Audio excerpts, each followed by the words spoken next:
দেখ কোয়েশ্চেনটা একটু মন দিয়ে দেখ, ঠিক আছে? তো আমাদের লস্ট স্প্রিং এর আমরা আগের ক্লাসে টেক্সটটা দেখেছি। নেক্সট হচ্ছে গিয়ে আমি প্রিভিয়াস ইয়ার্স এর কোয়েশ্চেন আনসার তোমাদের প্রোভাইড করেছি। আজকের ক্লাসে আমরা পড়বো হচ্ছে গিয়ে লস্ট স্প্রিং এর কম্পিটেন্সি বেসড কোয়েশ্চেন, ঠিক আছে? দেখ ফার্স্টে কোয়েশ্চেনটা দেখ, কম্পিটেন্সি বেসড কোয়েশ্চেন কাকে বলে? যে ধর তুই একটা চ্যাপ্টার পড়লি, এবার পড়ার পর ওই চ্যাপ্টারের ইন ডেপথ ডিসকাশন তোকে মানে কোয়েশ্চেন লিখতে দেবে, মানে নট নেসেসারি মানে তার চ্যাপ্টারের কোয়েশ্চেন দেবে এরকমটা নয়। বিষয়টা যে কোয়েশ্চেন গুলো দেখলেই তুই বুঝতে পারবি যে কোয়েশ্চেন গুলো একটু আলাদা। ফার্স্ট দেখ, certain traditions and lineage condemn thousands of children to a life of abject poverty and choke their aspirations. Do you agree? Explain how can we change this? Suggest some ways to tackle this issue. এবার দেখ, এটা তো সত্যি কথা, এই যে ধর perpetual state of poverty means হচ্ছে গিয়ে যে thousand of children to the life to be abject poverty, যে যারা প্রভার্টি থেকে কোনোদিন বেরোতে পারবে না, যেটা আমরা এই টেক্সটে পারপিচুয়াল স্টেট অফ প্রভার্টি বা এই গ্রাইন্ডিং স্টেট অফ প্রভার্টি যেটা আমরা পড়েছি, ঠিক? এবার দেখ কোয়েশ্চেনটা কি বলছে, যে ডু ইউ এগ্রি, এটা তুমি এগ্রি করছো? দেখ আমাদের এগ্রি করতে হবে, কারণ আমরা দুটো টেক্সটেই পড়েছি। এই পর্যন্ত কোয়েশ্চেনটা ঠিক ছিল, কোনো প্রবলেম নেই। পরের প্রবলেমটা দেখ, how can we change this. আচ্ছা, এই how can we change this এটা টেক্সটে লেখা আছে? নেই। নেক্সট দেখ, suggest some ways two tackle this issue. এইবার কোয়েশ্চেনটা হয়ে গেছে একটু নেক্সট লেভেলে, যে এবার তোকে কি করতে হবে, কিছু ওয়ে সাজেস্ট করতে হবে। মানে দেখ এটা কিন্তু এতটাও ইজি নয় যে ধর হচ্ছে ইন্টারনেটের বুন অ্যান্ড ব্লেসিং বা কার্ডস নিয়ে লিখে দাও, তাই না? এবার কি হচ্ছে, তোকে এবার এই যে চ্যাপ্টারটা রয়েছে এটার একটু ডিপ ড্রাইভ করতে হবে। দেখ প্রিভিয়াস ইয়ার্স এরকম কোয়েশ্চেন নেই। গত বছর সিবিএসই কি করেছিল, কম্পিটেন্সি বেসড কোয়েশ্চেনের একটা কোয়েশ্চেনের সেট আপলোড করেছিল, ঠিক আছে, পিডিএফ, সেখানে কোয়েশ্চেনটা ছিল। দেখ, India is known for its rich tradition such as respecting elders, caring for parents, and staying connected as a family, and these are beautiful values. However, not all traditions are helpful.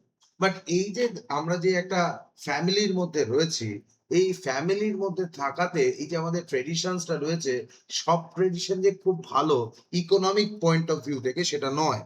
Some customs, specially the idea of blindly following family professions can be harmful. তাহলে দেখ এই যে family professions মানে দেখ আমরা যে হচ্ছে গিয়ে এই মুকেশের স্টোরিটাতে দেখেছি, মুকেশের গ্র্যান্ডফাদার ছিল, ফাদার ছিল, মুকেশের এল্ডার ব্রাদার ছিল, ওরা কি করেছে ব্লাইন্ডলি ওই যে ব্যাঙ্গেল মেকিং এর প্রফেশনটা সেটাকে ফলো করে গেছে। তাহলে এই যে ফ্যামিলি প্রফেশনকে ব্লাইন্ডলি ফলো করা খুব একটা কাজের জিনিস নয়।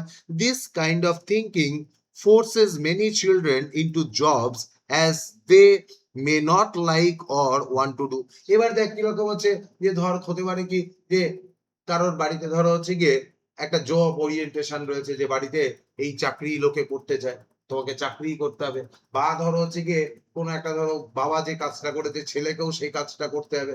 এবার দেখো বাবার আর ছেলের জেনারেশনের মধ্যে একটা জেনারেশন গ্যাপ রয়েছে, টাইম স্প্যানের ডিফারেন্স রয়েছে, সোসাইটি অনেক আপগ্রেড করে গেছে, চেঞ্জ করে গেছে, সব প্রফেশন সব সময় যে মানে ফ্রুটফুল হবে সেরকমও কোনো ভাবার কারণ নেই। তাহলে এরকম একটা পার্সপেক্টিভে সব জেনারেশনের জন্য সব প্রফেশন নয় দাদা, তাই তো? তাহলে ধরো আগে একটা সময় ছিল যে আর্টিজেন, যারা ধরো এই ওই কি বললাম নাম, ওই হাতের কাজ করতো আর্টিজেন, তাদের খুব দাম ছিল। আজকে সেটা মেশিন করে দেয়। তাহলে আজকে কি সেই হাতের কাজের দাম রয়েছে? আগে ধরো একটা সময় ছিল যারা ধরো পেইন্ট করতো বা ধরো এই প্রফেশনাল মানে কমার্শিয়াল পেইন্ট করতো, তাদের ধরো খুব দাম ছিল। আজকে ধরো সেটা ফ্লেক্স তৈরি হয়ে গেছে, ডিজিটাল প্রিন্ট চলে এসছে, তাহলে আজকে কি আর তার দাম আছে? দাম নেই। তাহলে এরকম একটা জায়গায় আমাদের বুঝতে হবে এই ফ্যামিলি প্রফেশন মানেই সেটা ভালো হবে এরকমটা নয়। For example, in places like Firozabad, children born into bangle making families are expected to follow the same work. তো ফিরোজাবাদে আমরা এই মুকেশের ফ্যামিলিতে দেখেছি যে বাবা যেটা করছে গ্র্যান্ডফাদার, ফাদার আর হচ্ছে এল্ডার ব্রাদার সবাই একই প্রফেশনে রয়েছে। Even if they have other they have other dreams. যে মুকেশের কি রয়েছে, যে হচ্ছে কি he wants to be a mechanic, তাই না? তাহলে এরকম একটা সিচুয়েশনে দাঁড়িয়ে this tradition traps them in poverty and prevent them from exploring better opportunities. তাহলে like this tradition trap them in poverty, যেটা মুকেশের ফ্যামিলিতে রয়েছে, ইনফ্যাক্ট ধর সাহেবের ফ্যামিলিতে রয়েছে, সেটা কি যে হচ্ছে কি এই গ্রাইন্ডিং এফেক্ট অফ প্রপার্টি। এবার দেখে এই grinding effect of property basically যেটা করে সেটা কি, দেখো যে prevents them from exploring the better opportunities. যে ধর মুকেশ যদি মোটর মেকানিক হয়ে যায়, ড্রাইভার হয়ে যায়, তার কাছে বেটার অপরচুনিটি রয়েছে, রাদার হচ্ছে কি ও যদি যতদিন এই ব্যাঙ্গেল মেকার থাকবে ততদিন সেই অপরচুনিটিটা পাবে না। তাহলে দেখ, it kills their hopes talents before they even get a chance to grow. তাহলে অ্যাটলিস্ট মুকেশের মতো ছেলেরা যদি সেই এনভায়রনমেন্টটা না পায়, যদি সেই অপরচুনিটিটা না পায়, তাহলে এই ড্রিমটা ফুলফিল করবে কি করে? তাহলে এটা হচ্ছে গিয়ে সোসাইটি কাম তার যে ফ্যামিলি রয়েছে তাদের problem. To break this chain we must make two big changes. এবার দেখ, এই যে কোয়েশ্চেনটা রয়েছে, how can we change this, এটার আনসার দেখ। টু ব্রেক দিস চেইন, এই যে পারপিচুয়াল বা হচ্ছে গ্রাইন্ডিং এফেক্ট অফ পভার্টি, এই চেনটাকে ব্রেক করার জন্য আমরা কি করতে পারি? এবার দেখ, এই পর্যন্ত যে আনসারটা ছিল, দেখ অ্যাটলিস্ট এই আনসারটার কি রয়েছে, মানে একটা বুক রেফারেন্স রয়েছে, মানে আমরা বইয়ের রেফারেন্স দিয়ে আমরা আনসারটা লিখেছি। বাট এবার যে আনসারটা লিখতে হবে সেটা কি, সেটা হচ্ছে কি আমাদের আন্ডারস্ট্যান্ডিং। এই যে ধর আমরা চ্যাপ্টারটা পড়লাম, এই চ্যাপ্টারের আন্ডারস্ট্যান্ডিং দিয়ে লিখতে হবে। দেখ, to break this chain we must make two big changes. তাহলে দেখ, first the first is education. Education opens the mind, builds confidence, and gives children the power to choose the better life. When children go to school and learn new skills, they are not forced to repeat the hard lives to their parents. So obviously, they are not forced to repeat the hard lives of their parents. তাহলে কি হচ্ছে দেখ, মানে কি যখনই তুই education, মানে একটা বাচ্চা যখন এডুকেটেড হচ্ছে, পড়াশোনা করছে, তার লাইফে কি হচ্ছে, তার মাইন্ডসেট চেঞ্জ হচ্ছে। ইট মাইট পসিবল যে ধর কিরকম হচ্ছে, যে ধর কারোর বাবা ধর বিজনেস করছে, ঠিক আছে?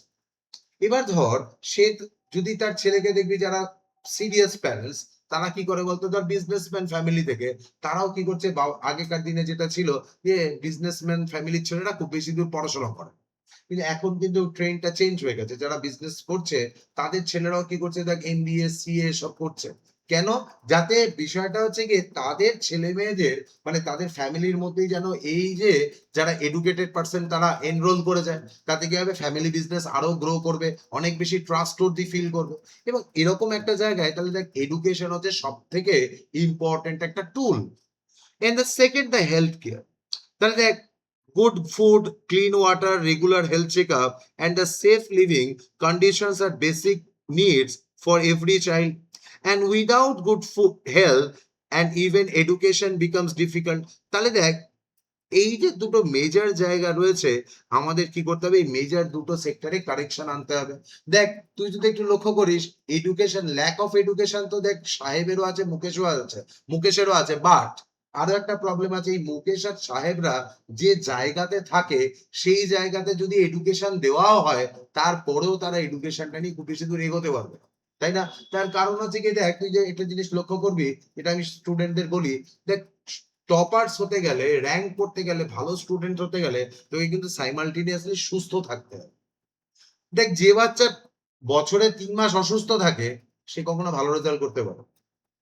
এই ধর একজন গার্জিয়ান এলো, সে কি বললো, মেয়ে আমার অসুস্থ রয়েছে, ও কিন্তু সিরিয়াসলি পড়াশোনায় ভালো, বোর্ডস এ র‍্যাংক করেছে, বাট প্রবলেমটা কোথায়, মানে ওর স্কুল টপার ছিল, 10th এর বোর্ডস এর কথা বলছি, বাট এত অসুস্থ থাকলে কি হবে, সে কখনো ভালো রেজাল্ট করতে পারবে না। তার কারণ কি, এই যে কনস্ট্যান্ট ক্রোনোলজিক্যাল যে ব্যাপারটা রয়েছে, এটা তুই যার মাঝে যদি অসুস্থ হোস, অবভিয়াসলি ব্রেক করবে।